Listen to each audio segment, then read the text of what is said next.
Hi friends, welcome to Sivan பட்டாசு கடை. இன்னைக்கு நம்ம என்ன பார்க்க போறோம்னு பாத்தீங்கன்னா வின்னர் பிராண்ட்ல இருந்து 1000 ரைடர் பார்க்க போறோம். பாக்ஸுக்கு பாத்தீங்கன்னா 5 பீஸ் இருக்கும். இது ஃபவுண்டைன் எப்படி இருக்குன்னு பாத்தீங்கன்னா பாப்கார்ன் பொரிஞ்சா எப்படி இருக்கும் அந்த மாதிரிக்கு ஃபவுண்டைன் இருக்கும்.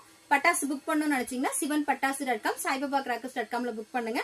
மேல தெரியுற வாட்ஸ்அப் நம்பருக்கு வாட்ஸ்அப்ல ஹாய்னு மெசேஜ் பண்ணுங்க. ஃபுல் டீடைல் உங்களுக்கு நாங்க சென்ட் பண்ணிடுவோம். இதோட டெஸ்டிங் வீடியோ எப்படி இருக்குன்னு பார்க்கலாம்.